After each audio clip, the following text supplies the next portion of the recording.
Chapter 33. They went through the west door into Section 8 and made their way down several corridors. Thomas right beside Mino as he turned right and left without seeming to think about it, running all the while. The early morning light had a sharp sheen about it, making everything look bright and crisp. The ivy, the cracked walls, the stone blocks of the ground. Though the sun had a few hours before hitting the noon spot up above, there was plenty of light to see by. Thomas kept up with Mino as best he could, having to sprint every once in a while to catch back up. They finally made it to a rectangular cut in a long wall to the north that looked like a doorway without a door. Mino ran straight through it without stopping. This leads from Section 8, the middle left square, to Section 1 to the top left square. Like I said, this passage is always in the same spot, but the route here might be a little different because of the walls rearranging themselves. Thomas followed him, surprised at how heavy his breaths had already become. He hoped it was only jitters, that his breathing would steady soon. They ran down a long corridor to the right, passing several turns to the left. When they reached the end of the passage, Mino slowed to barely more than a walk and reached behind him to pull out a notepad and pencil from a side pocket in his backpack. He jotted a note, then put them back, never fully stopping.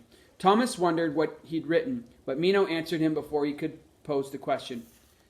"I rely mostly on memories," the keeper huffed, his voice finally showing a hint of strain. "But about every fifth turn, I write something down to help me later.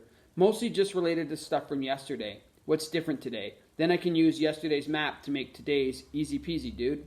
Thomas was intrigued. Mino did make it sound easy. They ran for a short while before they reached an intersection. They had three possible choices, but Mino went to the right without hesitating. As he did so, he pulled one of his knives from a pocket and without missing a beat, cut a big piece of ivy off the wall. He threw it on the ground behind him and kept running. Breadcrumbs, Thomas asked, the old fairy tale popping into his mind. Such odd glimpses of his past had almost stopped surprising him. "Breadcrumbs," Mino replied. "I'm Hansel, you're Gretel." On they went, following the course of the maze, sometimes turning right, sometimes turning left. After every turn, Mino cut and dropped the 3-foot length of ivy. Thomas couldn't help being impressed. Mino didn't even need to slow down to do it. "All right," the keeper said, breathing heavier now. "Your turn." "What?" Thomas hadn't really expected to do anything but run and watch on his first day. "Cut the ivy now. You got to get used to doing it on the run. We pick 'em up as we come back or kick 'em to the side." Thomas was happier than he thought he'd be at having something to do, though it took him a while to become good at it. First couple of times he had to sprint to catch up after cutting the ivy, and once he nicked his finger. But by his 10th attempt, he could almost match Mino at the task. On they went. After they'd run a while, Thomas had no idea for how long or how far, but he guessed 3 miles. Mino slowed to a walk, then stopped altogether. Break time. He swung off his pack and pulled out some water and an apple. Thomas didn't have to be convinced to follow Mino's lead. He guzzled his water, relishing the wet coolness as it washed down his dry throat. "Slow down there, fishhead," Mino yelped. "Save some for later." Thomas stopped drinking, sucked in a big satisfied breath, then burped. He took a bite of his apple, feeling surprisingly refreshed for some reason. His thoughts turned back to the day Mino and Albie had gone to look at the dead griever, when everything had gone to clunk. "You never really told me what happened to Albie that day. Why he was in such bad shape. Obviously the griever woke up, but what happened?"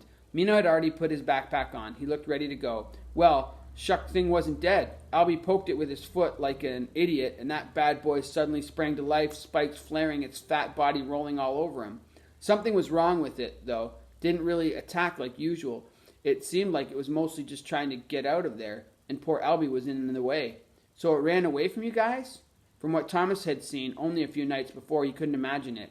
Mino shrugged. "Yeah, I guess. Maybe it needed to get recharged or something. I don't know." "What could have been wrong with it? Did you see an injury or anything?" Thomas didn't know what kind of answer he was searching for, but he was sure there had to be a clue or lesson to learn from what happened. Mino thought for a minute. "No, shuck thing just looked dead, like a wax statue. Then, boom, it was back to life." Thomas's mind was churning, trying to get somewhere, only he didn't know where or which direction to even start in. "I just wonder where it went. Where they always go, don't you?" He was quite quiet for a second, then, "Haven't you ever thought of following them? Man, you do have a death wish, don't you? Come on, we gotta go." And with that, Mino turned and started running. As Thomas followed, he struggled to figure out what was tickling the back of his mind. Something about the griever being dead and then not dead. Something about where it had gone once it sprang to life. Frustrated, he put it aside and sprinted to catch up. Thomas ran right behind Mino for 2 more hours, sprinkled with little breaks that seemed to get shorter every time. Good shape or not, Thomas was feeling the pain. Finally, Mino stopped and pulled off his backpack once more. They sat on the ground, leaning against the soft ivy as they ate lunch, neither one of them talking much. Thomas relished every bite of his sandwich and veggies, eating as slowly as possible. He knew Mino would make them get up and go once the food disappeared, so he took his time. Anything different today? Thomas asked, curious. Mino reached down and patted his backpack, where his notes rested. Just the usual wall movements, nothing to get your skinny butt excited about. Thomas took a long swig of water, looking up at the ivy-covered wall opposite them. He caught a flash of silver and red, something he'd seen more than once that day. "What's the deal with those little beetle blades?" he asked. "They seem to be everywhere." Then Thomas remembered what he'd seen in the maze. So much had happened he hadn't had the chance to mention it. And why do they have the word wicked written on their backs? "Never been able to catch one." Mino finished up his meal and put his lunchbox away. "And we don't know what that word means. Probably just something to scare us. But they have to be spies. From them. Only thing we can reckon." "Who is them, anyway?" Thomas asked, ready for more answers. He hated the people behind the maze. Anybody have a clue? "We don't know jack about the stupid creators." Nino's face reddened as he squeezed his hands together like he was choking someone. "Can't wait to rip there." But before the keeper could finish, Thomas was on his feet and across the corridor. "What's that?" he interrupted, heading for a dull glimmer of gray he'd just noticed behind the ivy on the wall, about head high. "Oh yeah, that?" Mino said, his voice completely indifferent. Thomas reached in and pulled apart the curtains of ivy, then stared blankly at a square of metal riveted to the stone, with words stamped across it in big capital letters. He put his hand out to run his fingers across them, as if he didn't believe his eyes. "World in Catastrophe. Killzone Experiment Department." He read the words aloud, then looked back at Mino. "What's this?" It gave him a chill. It had to have something to do with the creators. "I don't know, Shank. They're all over the place, like freaking labels for the nice pretty maze they built. I quit bothering to look at them a long time ago." Thomas turned back to stare at the sign, trying to suppress the feeling of doom that had risen inside him. "Not much here that sounds very good. Catastrophe, kill zone, experiment, real nice." "Yeah, real nice, Greenie. Let's go." Reluctantly, Thomas let the vines fall back into place and swung his backpack over his shoulders. And off they went, those 6 words burning holes in his mind.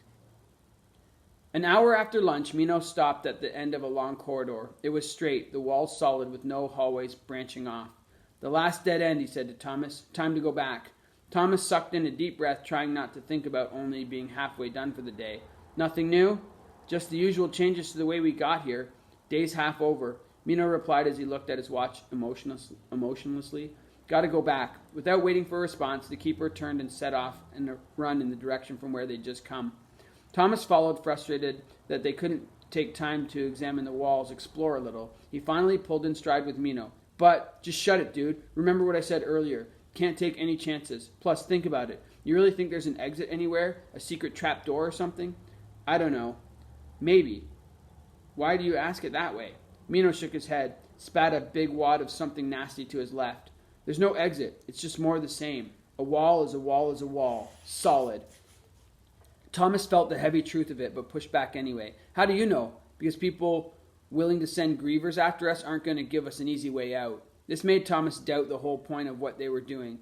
"Then why even bother coming out here?" Mino looked over at him. "Why bother? Because it's here. Gotta be a reason. But if you think you're going to find a nice little gate that leads to Happy Town, you're smoking cow clunk."